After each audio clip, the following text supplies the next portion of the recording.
Welcome to BBVN online classes, and in our last class we have discussed about the separation of two solids and in which one is sublimable substance. Today I am going to tell you about the separation of a mixture of two miscible liquids. Means ऐसे दो liquids जो आपस में completely mix हो जाते हैं, ऐसे substance को हम किस तरीके से या लिक्विड्स के मिक्सचर को किस तरीके से हम सेपरेट कर सकते हैं। तो देखिए ऐसे जो लिक्विड्स का मिक्सचर होता है वो दो तरीके का होता है। एक जिसकी पहले हम बात करेंगे वो होता है ऐसे लिक्विड्स, है ना, two liquids having large difference in their boiling point। जिनके बीच इनके जो लिक्विड्स के जो बॉइलिंग पॉइंट होता है उनके बॉइलिंग पॉइंट में अगर लार्ज डिफरेंस हो तो उन ऐसे लिक्विड के मिक्सचर को हम किस मेथड से सेपरेट कर सकते हैं। तो वो मेथड कौन सा है? डिस्टिलेशन। कौन सा मेथड है वो? डिस्टिलेशन। तो डिस्टिलेशन से हम ऐसे लिक्विड्स को सेपरेट कर सकते हैं जिनके बॉइलिंग पॉइंट्स में डिफरेंस लार्ज हो। ठीक है, अब बात करते हैं प्रिंसिपल का कि किस प्रिंसिपल पे ये वर्क करता है मेथड। तो यहाँ पर कौन सा प्रिंसिपल वर्क करता है? जो लेस बॉइलिंग पॉइंट का लिक्विड होगा वो क्या करेगा? जल्दी से वेपराइज हो जाएगा। तो यहाँ पे हम प्रिंसिपल में क्या लिख सकते हैं? The liquid which has less boiling point will vaporize first। ऐसा लिक्विड जिसका बॉइलिंग पॉइंट कम होता है वो पहले क्या हो जाता है? वेपराइज हो जाता है। अब बात करते हैं इसके प्रोसेस की। तो देखिए प्रोसेस कैसे होता है इसका, किस तरीके से इक्विपमेंट्स या हम जो है लैब में इसके लिए पूरा का पूरा सिस्टम क्या करते हैं? सेट करते हैं। तो इसमें हम क्या करते हैं? एक राउंड बॉटम फ्लास्क लेते हैं। क्या लेते हैं हम? एक राउंड बॉटम फ्लास्क। ठीक है, और इस राउंड बॉटम फ्लास्क को हमें क्या लेना है? ये मिक्सचर लेना है। जो हमने मिक्सचर लिया है जिसको हमें सेपरेट करना है वो मिक्सचर हम ले लेंगे और इसे हमें स्टैंड पे पुट करना है या स्टेबल करना है। इस तरीके से मैंने क्या किया? इसको स्टैंड पे क्या किया? फिक्स कर दिया। और इसमें मुझे एक इस तरीके की ट्यूब लगानी है जिसे हम कंडेंसर के थ्रू जो हमारा मिक्सचर है उसमें से हम दोनों मिक्सचर को सेपरेट कर सकते हैं। तो इस तरीके से देखिए मैंने एक पतली सी ग्लास ट्यूब लगाई है जो इस शेप की है और उसके चारों तरफ क्या है? कंडेंसर लगा हुआ है। ठीक है, क्या लगा हुआ है? कंडेंसर। इस तरीके से। ठीक है, अब ये कंडेंसर होता क्या है? देखिए इसमें एक तरफ से तो कूल वाटर आता है, ठीक है, और दूसरी तरफ से ये वाटर एग्जिट होता है। एक तरफ से तो एंटर करेगा वाटर ठंडा पानी और दूसरी तरफ से एग्जिस्ट करता है, बाहर निकलेगा। तो इससे क्या होगा देखिए, और जो इसका दूसरी तरफ का माउथ है इस ट्यूब का उसे हम एक बीकर में फिक्स कर देते हैं।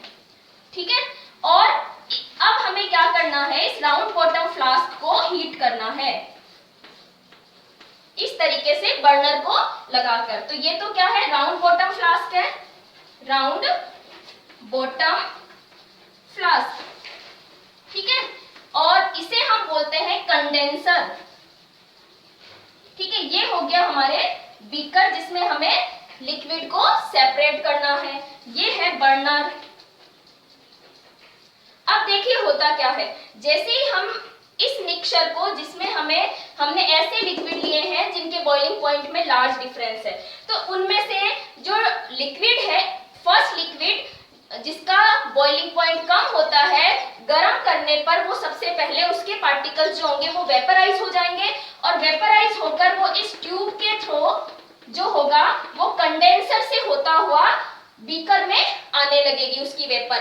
लेकिन देखिए जैसे कंडेंसर के यहाँ से वो वेपर टच होती है कंडेंसर से, तो वहां पर क्योंकि चारों तरफ उस ट्यूब के क्या आ रहा है? ठंडा पानी आ रहा है, तो ये जो वेपर होती है लिक्विड की वो क्या हो जाती है? कंडेंस हो जाती है और कंडेंस होकर लिक्विड में बदल के और यहाँ पर ड्रॉप करके इस बीकर में वो लिक्विड क्या हो जाता है, कलेक्ट हो जाता है। मान लीजिए मैंने फर्स्ट ए लिक्विड जो लिया है वो क्या है, लेस बॉइलिंग पॉइंट वाला है, ठीक है।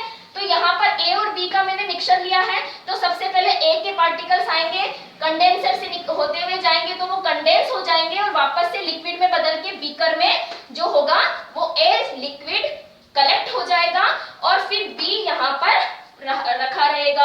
और देखिए हमें कैसे पता चलेगा कि ए आया है, बीकर में लिक्विड ए कलेक्ट हुआ है। तो देखिए यहाँ पर हम क्या करते हैं, इस राउंड बॉटम फ्लास्क में एक थर्मामीटर पुट कर देते हैं। क्या कर देते हैं, थर्मोमीटर। अब देखिए थर्मामीटर से क्या पता चलता है, हमें पता, हम आप लोगों को पता ही है, मैंने लेटेंट हीट ऑफ वेपराइजेशन आपको एक्सप्लेन किया था। तो मान लीजिए जो ए है उसका टेम्परेचर या बॉइलिंग पॉइंट मान लीजिए मैंने 50 डिग्री सेल्सियस लिया, तो क्या होता है, देखिए थर्मामीटर में टेम्परेचर 50 डिग्री सेल्सियस पर क्या हो जाएगा, फिक्स हो जाएगा। कब तक फिक्स हो जाएगा, जब तक कि ए के सारे पार्टिकल्स वेपराइज होकर बी में कलेक्ट नहीं हो जाएंगे, तब तक टेम्परेचर थर्मामीटर में 50 डिग्री सेल्सियस ही रहेगा। ओके, तो इससे हमें पता चल जाएगा कि अभी कौन से पार्टिकल्स वेपराइज हो रहे हैं, लिक्विड ए के। ओके, जैसे ही टेम्परेचर 50 डिग्री से बढ़ने लगेगा, इट मींस अब हमारा ए पार्टिकल इस राउंड बॉटम फ्लास्क में नहीं है। क्यों नहीं है, क्योंकि वो बीकर में कलेक्ट हो गया है। तो इस तरीके से हम ऐसे मिक्सचर को क्या कर सकते हैं, सेपरेट कर सकते हैं। फिर हम बात करते हैं एप्लीकेशन की। तो ऑर्गेनिक सब्सटेंस ऐसे बहुत सारे होते हैं जो इस मेथड से सेपरेट किए जाते हैं। तो उनमें से जैसे कि एक मैं एग्जांपल बता देती हूँ आपको, वाटर और एसीटोन, वाटर और एसीटोन का मिक्सचर। तो ऑर्गेनिक केमिस्ट्री में बहुत सारे ऐसे मिक्सचर्स होते हैं जिनको हमें इस मेथड से अलग करना होता है। अब देखिए नेक्स्ट हमारा जो है इसी का पार्ट सेकंड, जिसमें हमें ऐसे दो लिक्विड लेने हैं जिनके बीच में जो डिफरेंस होता है बॉइलिंग पॉइंट के, वो क्या होता है, वेरी लेस। क्या होता है, बहुत कम डिफरेंस होता है। और डिफरेंस कितना होगा, यानी कितने का डिफरेंस होगा, अबाउट 25 केल्विन। यानी कितना डिफरेंस होना चाहिए, 25 केल्विन के जितना ही। तो ऐसे मिक्सचर को हम ओनली डिस्टिलेशन से अलग नहीं कर पाते हैं। बस हमें एक वर्ड और जोड़ना है, वो है फ्रैक्शनल। क्या जोड़ना है हमें, डिस्टिलेशन के आगे फ्रैक्शनल। तो ऐसे लिक्विड्स के मिक्सचर को हम किस मेथड से सेपरेट करते हैं, फ्रैक्शनल डिस्टिलेशन। क्या बोलेंगे इसको, फ्रैक्शनल डिस्टिलेशन। अब देखिए इस मेथड में क्या होता है, सेम ऐसा ही हमारे पास में इक्विपमेंट होता है। और यहाँ पर देखिए प्रिंसिपल क्या है इसका, किस प्रिंसिपल पे ये वर्क करता है कि यहाँ पर, क्योंकि देखिए दोनों में डिफरेंस कम होता है, तो जब हमने ऐसे लिक्विड को लिया है तो दोनों के ही पार्टिकल्स क्या होने लगते हैं, साथ में वेपराइज होने लगते हैं, ठीक है, क्योंकि डिफरेंस बहुत कम होता है। तो हम क्या करते हैं, सिर्फ हमें इतना ही करना है कि जो ये राउंड बॉटम फ्लास्क है, उस राउंड बॉटम फ्लास्क में हमें ग्लास के क्या डाल देते हैं हम, बीड्स। क्या डाल देते हैं, ग्लास की ये जो नेक है, राउंड बॉटम फ्लास्क की जो नेक है उसमें ग्लास के बीड्स डाल देते हैं, ठीक है। ये मैंने क्या किया, इसमें एक अलग से ग्लास बीड्स इसमें पुट कर दिए। इससे क्या होगा, देखिए जैसे ही ए के पार्टिकल वेपराइज होकर बीकर में आने लगेंगे तो 25 केल्विन टेम्परेचर बढ़ने में ज्यादा टाइम नहीं लगता है। तो बी के पार्टिकल्स जब वेपराइज हो जाते हैं तुरंत ही पीछे, तो क्या होता है, अब ये जो बी के पार्टिकल्स होते हैं वो इस ग्लास रोड में से, जो ग्लास बीड्स हैं उनके बीच में से जब पार्टिकल जाएंगे तो देखिए पाथ क्या हो जाता है, लॉन्ग हो जाता है, क्योंकि वो ग्लास बीड्स के जो वैकेंट स्पेस होंगे उनके बीच में से पार्टिकल्स होके निकलेंगे, तो उसमें क्या हो जाता है, उसका पाथ लॉन्ग हो जाता है। तो ए के पार्टिकल जब बीकर तक पहुंचते हैं तो तुरंत ही पीछे पीछे बी के पार्टिकल्स आते हैं, तो उनको आने में टाइम लगता है क्योंकि रास्ता क्या है, लंबा हो गया है। तो इस वजह से हमें सिर्फ इतना सा जो हमारा इक्विपमेंट हमने सेट किया है उसमें डिफरेंस रखना है। ओके, तो इसे हम बोलते हैं फ्रैक्शनल डिस्टिलेशन। अब बात आती है इसकी एप्लीकेशन। तो ये देखिए बहुत इंपॉर्टेंट है क्योंकि इसे हम कहां पर काम में लेते हैं, for the refining of petroleum, for the refining of petroleum. Petroleum जो होता है, जो जब हमारी अर्थ से जो पेट्रोल डीजल निकलता है उसके रिफाइनिंग के लिए फ्रैक्शनल डिस्टिलेशन मेथड यूज में लिया जाता है। और कहाँ काम आता है, for the purification of air. Air के डिस्टिलेशन या एयर के प्योरिफिकेशन में भी ये फ्रैक्शनल डिस्टिलेशन हेल्प करता है। Thank you.